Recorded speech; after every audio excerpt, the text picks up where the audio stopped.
Mr. Holmes? Mr. Holmes? Good morning, Mr. Holmes. Can I help you? Good morning, Constable. I would like to speak to the fellow who was arrested at Woodman's Lee last night. Ah, the young man. He's waiting in the interrogation room. You can go straight through. His belongings are held in the evidence room. Thank you.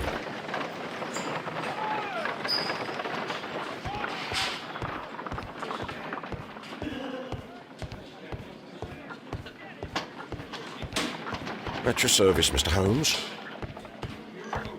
Mr. Holmes?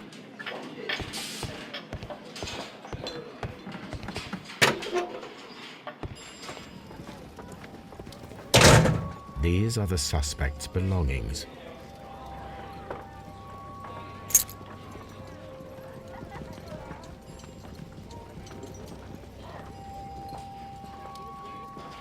From R. Dawson.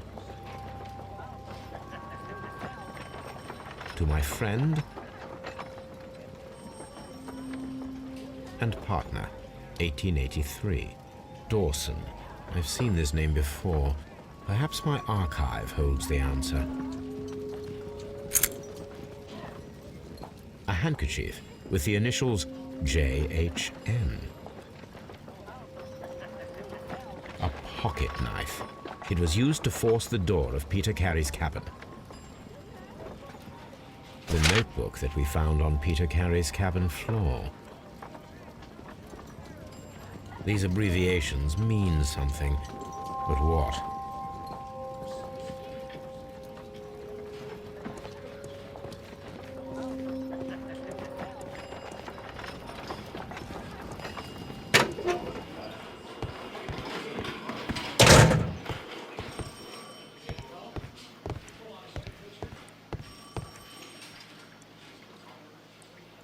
Locked.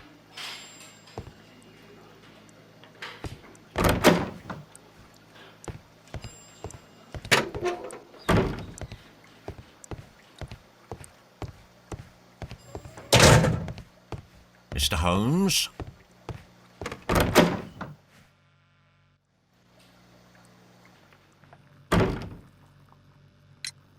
Does this notebook belong to you?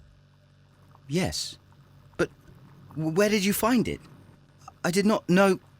I thought I'd lost it at the hotel. What do these abbreviations mean? Oh, no. I beg you, I can't. If I told you, it would only make things worse. But I will find out eventually, Mr. Nelligan. The sea knife was found near Carey's body. Tell me, Mr. Nelligan, did Mr. Carey try to defend himself or to attack you with it? I don't know. I didn't kill anyone. The police seized this valuable ring from you. Whose is it? I didn't steal it from anyone. It has always belonged to me.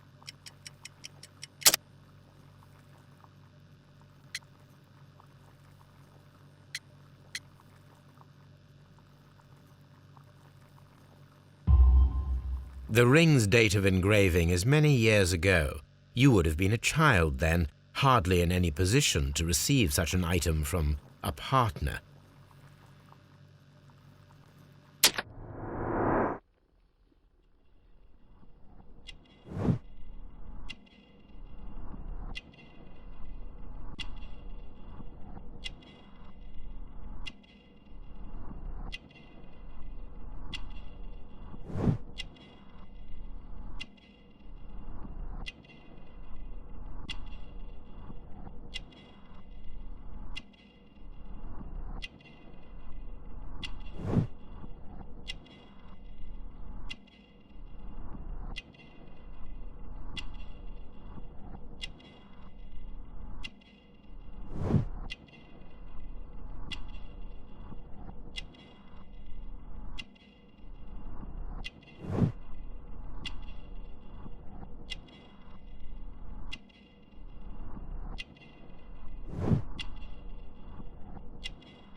So, Mr. Nelligan, who is the true owner of the ring?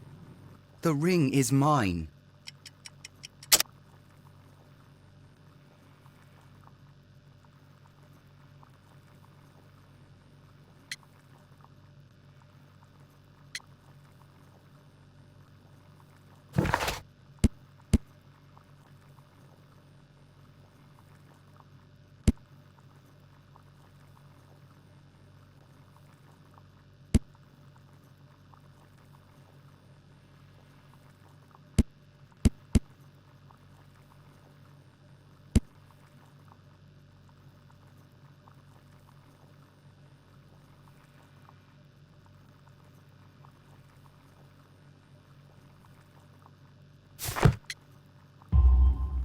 No, Mr. Nelligan.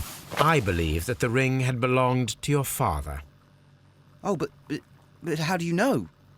The jacket you are wearing is made of an expensive fabric that only a man of exceptional wealth could afford. You do not seem to me to be a rich man, Mr. Nelligan. Furthermore, the garment is ill-fitting. It is quite clear that it belonged to someone else, most probably your father. With your father gone and taking with him the family's wealth, as a little boy you had to find yourself a manual job, and it was most probably cleaning fish. You cut your hands often while working. I can tell from the scars. I'm speechless, Mr. Holmes. It all happened exactly as you say. Well, I will see you soon, young man. Please, let me go! I'm innocent!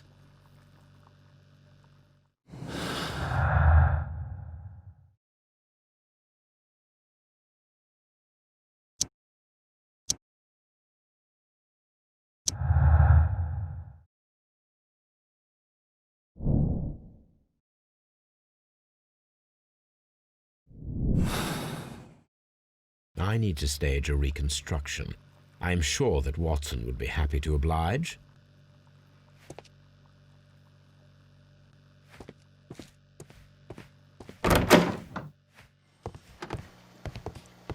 Mr. Holmes?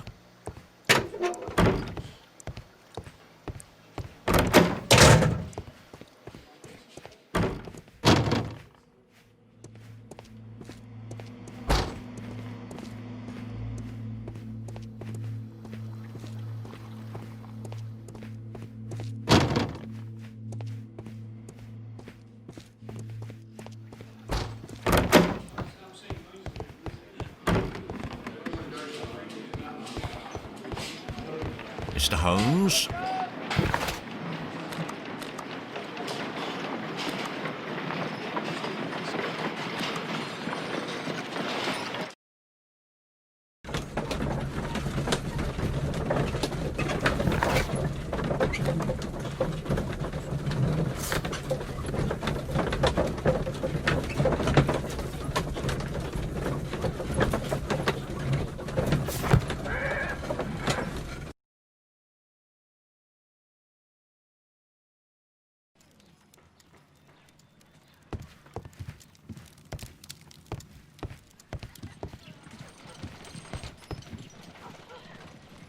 A spot of whaling, Watson. Would you care to take part? Are you serious? No, but we do need to clarify what happened on the night of Black Peter's murder. A reenactment, then? Is something bothering you? The sailor's knife, Watson. Why was it on the floor? Peter Carey attempted to defend himself? It is possible, but if that is the case, then it alters many things. I don't quite follow you.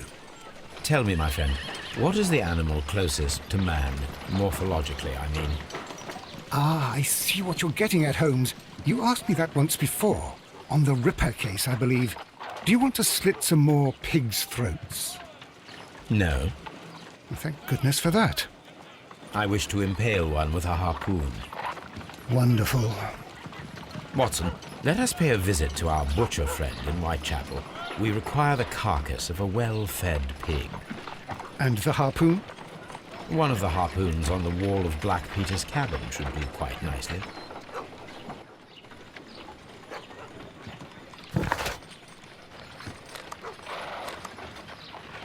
I need to take a harpoon with me.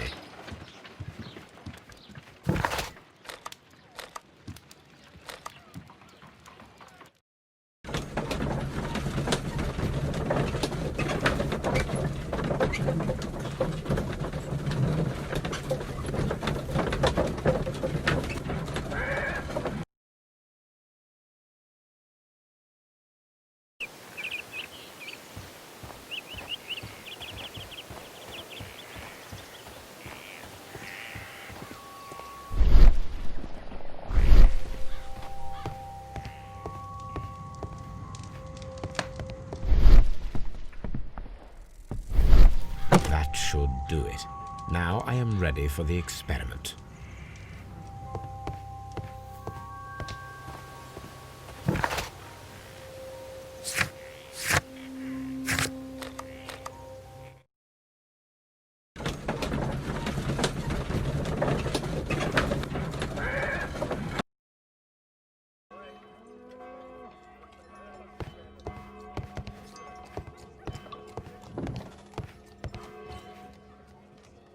Well, here we are in the preparation room.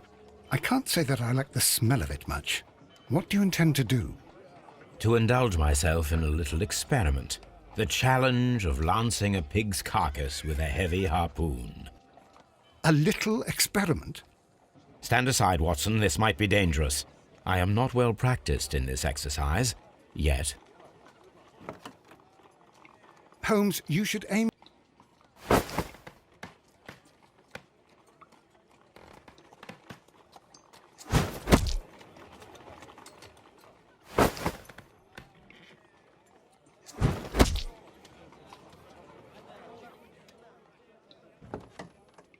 This is the best possible result that I could get. Do you see, Watson? Throwing a harpoon and pinning a man to a wall requires either exceptional strength and training or diabolical luck. If it was luck, then it was a chance in 1,000 that night. Well, yes. Let us leave now. All right. But before we go, I suppose I'll have to pay for all these carcasses you've happily mangled. Very well, but please hurry. Of course.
That is not the one. That is not the one. That is not the one.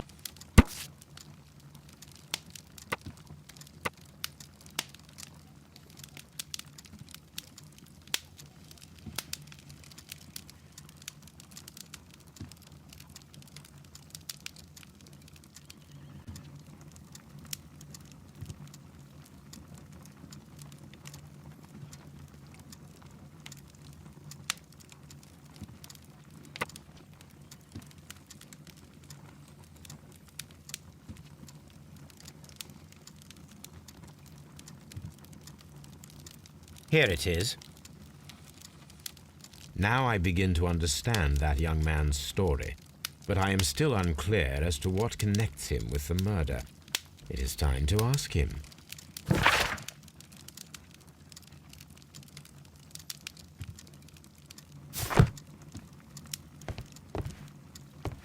My archive. I can always consult with it if needed. This is where I keep my archive. I can always consult with it. My archive. I can always consult with it if needed. Good gracious, you caught someone. At least now you have a suspect.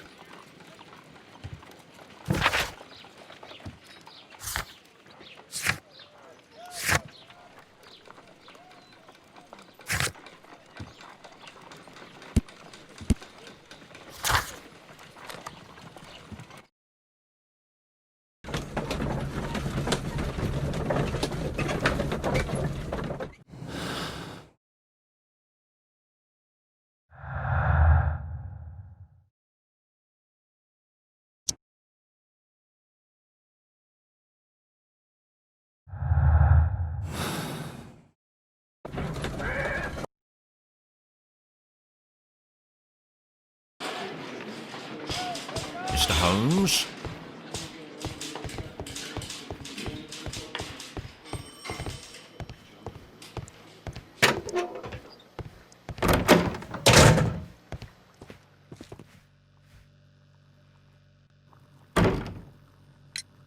I have heard the story of Dawson and Nelligan, the West Country bankers. Yes, Joshua Nelligan was my father. I am aware that it had a bad ending. When the bank failed, it ruined half the families of Cornwall, whereupon Joshua Nelligan disappeared. My father was under extraordinary pressure. Dawson had retired. I was only 10 years of age at the time, but it was still old enough to feel the shame that befell our family. My father was convinced that he could pay off all his debts if the creditors gave him time. He set sail for Hammerfest in Norway in his small yacht, just a few days before an arrest warrant was issued. He left my mother a list of the securities he was taking. No word was ever heard from him again. We believe that his vessel went down, taking with it everyone and everything on board. Thank you for the story, Mr. Nelligan. At last, we are making some progress. Interesting. Joshua Nelligan and Peter Carey were both at sea in Norway. There is definitely some connection between Peter Carey and Joshua Nelligan's disappearance.